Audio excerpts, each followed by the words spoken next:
അപ്പോഴേ നമുക്കിത് എളുപ്പത്തിലൊരു കറി ഉണ്ടാക്കി എടുത്താലോ. വളരെ സിമ്പിൾ ആയിട്ടുള്ള ഒരു കറിയാണ്. നമ്മുടെ വീട്ടിലുള്ള സാധനങ്ങൾ വെച്ചിട്ട് മാത്രം. അതായത് ഒരു ഉരുളക്കിഴങ്ങും പിന്നെ സവാളയും തക്കാളി ഇത്ര മാത്രം മതി. വളരെ സിമ്പിൾ ആയിട്ട് ഉണ്ടാക്കി എടുക്കാൻ കേട്ടോ. വളരെ നല്ല എളുപ്പമാണ് ഉണ്ടാക്കി എടുക്കുക. അപ്പൊ ഇത് എങ്ങനെ ഉണ്ടാക്കുന്നത് കണ്ടു നോക്കാവോ?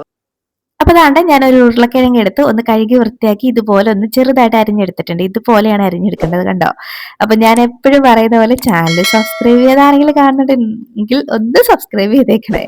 അപ്പൊ ഇതങ്ങോട്ട് മാറ്റി വെക്കാം. ഇനി ഒരു കടായി എടുത്ത് നമ്മുടെ ഇൻഡക്ഷൻ കുക്കറിലോട്ട് വെച്ചിട്ടുണ്ട് കേട്ടോ.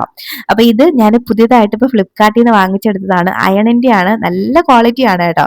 നല്ല ലാഭത്തിന് കിട്ടിയതാണ്. ഞാൻ ടാഗ് ചെയ്തേക്കാം പ്രോഡക്റ്റ്.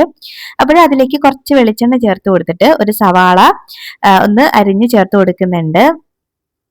ഒരു ചെറിയ സവാളയാണ് കേട്ടോ. ഇനി അതിലേക്ക് ഒരു തക്കാളി അരിഞ്ഞ് ചേർത്ത് കൊടുക്കാം. ഇനി ഇതിലേക്ക് ഒരു ഉരുളക്കിഴങ്ങ്, അതായത് നമ്മൾ നേരത്തെ അരിഞ്ഞു വെച്ചേക്കുന്ന ഉരുളക്കിഴങ്ങ് ഇതിലേക്ക് ചേർത്ത് കൊടുക്കാം. അപ്പോൾ ഇത് നമുക്ക് എണ്ണയില്ലാതെയും കുക്ക് ചെയ്തെടുക്കാം. കുറച്ച് വെള്ളം ഒഴിച്ച് വേവിച്ചെടുക്കാം. പക്ഷെ ഞാൻ ആദ്യമായിട്ട് പുതിയ കടായി മേടിച്ചതാണ്.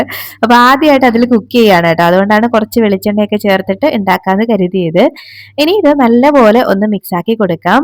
വളരെ പെട്ടെന്ന് ഉണ്ടാക്കിയെടുക്കാൻ പറ്റുന്ന ഒരു കറിയാണ് കേട്ടോ. നമുക്ക് മീനൊന്നും കിട്ടാത്ത സാഹചര്യത്തിലൊക്കെ ശടപടയെന്ന് ഉണ്ടാക്കിയെടുക്കാൻ പറ്റുന്ന ഒരു കറിയാണ്. ഇതിനൊരു കഷ്ടപ്പാടുമില്ല. അത് നമുക്ക് മിക്സിയിൽ അരച്ചെടുക്കേണ്ട അങ്ങനത്തെ പരിപാടികളൊന്നുമില്ല. സിമ്പിളാണ്, പക്ഷെ നല്ല ടേസ്റ്റ് ആണ്. അപ്പൊ അതാണ്ട് ഇതുപോലെ ഒന്ന് മിക്സ് ആക്കിയിട്ട് നമുക്കിനി ഇതിലേക്ക് കുറച്ച് പൊടികളൊക്കെ ചേർത്ത് കൊടുക്കാം. ഒരു 1/4 ടീസ്പൂണോളം മഞ്ഞൾപ്പൊടി ചേർത്ത് കൊടുക്കുന്നുണ്ട്.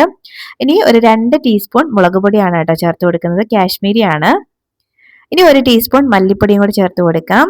ഇനി നമുക്ക് ഇതെല്ലാം കൂടെ ഒന്നങ്ങ് മിക്സ് ആക്കി കൊടുക്കാം. ആ പൊടികളുടെ ഒരു പച്ചമണം മാറുന്നവരെയും നന്നായിട്ട് മിക്സ് ആക്കി എടുക്കാം. അപ്പൊ ഈ അയണിന്റെ കടായിൽ ഞാൻ അധികം കുക്ക് ചെയ്തിട്ടില്ല കേട്ടോ. എനിക്ക് 1-2 പാത്രങ്ങളേ ഉള്ളൂ. പക്ഷെ ഇതെനിക്ക് ഭയങ്കരമായിട്ട് ഇഷ്ടപ്പെട്ടു. നല്ല രസമാണ്. നമ്മൾ നോൺ സ്റ്റിക്ക് പാനിലൊക്കെ കുക്ക് ചെയ്യുമ്പോൾ ഉണ്ടാകുന്ന ഒരു ഇതുണ്ടല്ലോ, അതേപോലെ നല്ല സോഫ്റ്റ് ആയിട്ടുണ്ട് കേട്ടോ. അപ്പൊ ദാണ്ട് നല്ലപോലെ മിക്സ് ആക്കി എടുത്തിട്ടുണ്ട്. ഇനി നമുക്കിത് വേവാനും പാകത്തിന് കുറച്ച് വെള്ളം ചേർത്ത് കൊടുക്കാം.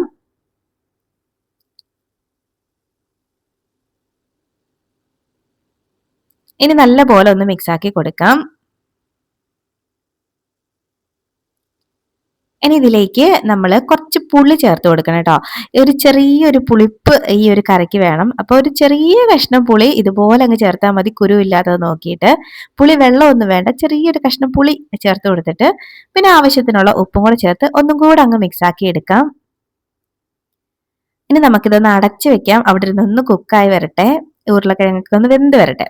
ആ ഒരു സമയം കൊണ്ട് നമുക്ക് ഒരു ഇടികല്ലിലോട്ട് ഒരു 2-3-4 അല്ലി വെളുത്തുള്ളി അതിന്റെ തൊലിയോട് കൂടി തന്നെ ചേർത്ത് കൊടുക്കുകയാണ്. നല്ലപോലെ ഒന്ന് കഴുകി വൃത്തിയാക്കി ചേർത്ത് കൊടുക്കുന്നുണ്ട്.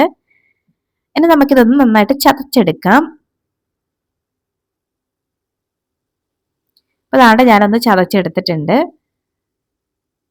അപ്പൊ ഇതങ്ങോട്ട് മാറ്റി വെക്കാം. ഇനി ഒരു 3/4 കപ്പോളം തേങ്ങ ഞാൻ എടുത്തിട്ടുണ്ട് കേട്ടോ. ഇപ്പൊ അങ്ങോട്ട് ഫ്രഷ് ആയിട്ട് ചിരകി എടുത്തതാണ്.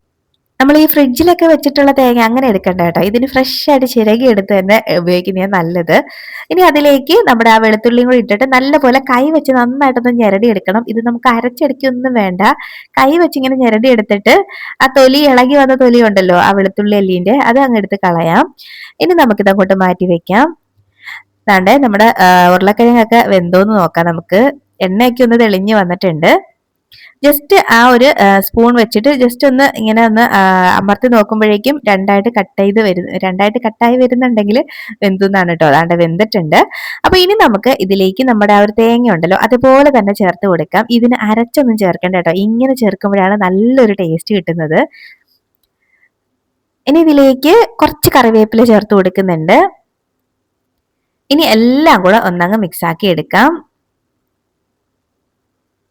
അപ്പൊ ഈ തേങ്ങ ചേർത്തതിന് ശേഷം നമ്മൾ ഇത് ഒരുപാട് നേരം കുക്ക് ചെയ്യേണ്ട ആവശ്യമില്ല കേട്ടോ.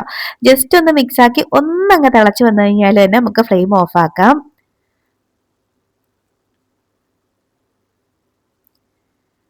ഇപ്പൊ ദാണ്ട ഒന്ന് തിളച്ച് വന്നിട്ടുണ്ട്. അപ്പൊ ഇത്രയും മതിയാവും. ഈ ഒരു സമയമാകുമ്പോഴത്തേനും നമുക്ക് ഫ്ലെയിം ഓഫ് ആക്കാം. ഇനി ഇത് അവിടെ നിന്ന് തണുത്ത് വരട്ടെ. അപ്പൊ നമ്മൾ ടേസ്റ്റി ആയിട്ടുള്ള അടിപൊളി വളരെ ഷട്ടപ്പടയെന്ന് ഉണ്ടാക്കുന്ന ഉരുളക്കിഴങ്ങ് കറി ഇവിടെ റെഡി ആയിട്ടുണ്ട്. ചോറിന്റെ കൂടെയോ ചപ്പാത്തിന്റെ കൂടെയോ ദോശന്റെ കൂടെയോ എന്തിന്റെ കൂടെ വേണമെങ്കിലും കഴിക്കാൻ കേട്ടോ. അതുകൊണ്ട് അടിപൊളി കറിയാണ്. നിങ്ങൾക്ക് കുറച്ച് ഗ്രേവി ആയിട്ട് വേണമെങ്കിൽ കുറച്ചും കൂടെ വെള്ളം വെക്കാം കേട്ടോ. ഞാൻ കുറച്ച് ഇങ്ങനെ തിക്കായിട്ട് ഉണ്ടാക്കിയതാണ്. കണ്ടോ, നല്ലൊരു കറിയാണ് കേട്ടോ. എന്തായാലും ഒരു വട്ടമെങ്കിലും ഉണ്ടാക്കി നോക്കണം. ഞാനിത് ചൂട് ചോറിന്റെ കൂടെ വെച്ചിട്ടാണ് കേട്ടോ കഴിക്കുന്നത്. എനിക്ക് ചോറിന്റെ കൂടെ കഴിക്കാൻ ഭയങ്കര ഇഷ്ടമാണ് ഈ കറി. അപ്പൊ ഇതങ്ങോട്ട് വെച്ച് വേറെ സൈഡിൽ ഒരു മീൻ പൊരിച്ചതൊക്കെ ഉണ്ടെങ്കിൽ കുശാല്, ഇല്ലെങ്കിൽ കുഴപ്പമില്ല. ഇത് മാത്രം വെച്ച് നമുക്ക് ചോറ് കഴിക്കാം. നല്ല ടേസ്റ്റി ആയിട്ടുള്ള ഒരു കറിയാണ്. അപ്പൊ എന്തായാലും ട്രൈ ആക്കി നോക്കണം. അതുപോലെ വീഡിയോ ഇഷ്ടമാവുകയാണെങ്കിൽ ലൈക്ക് ചെയ്യാനും മറക്കല്ലേ. അപ്പം ബൈ ബൈ.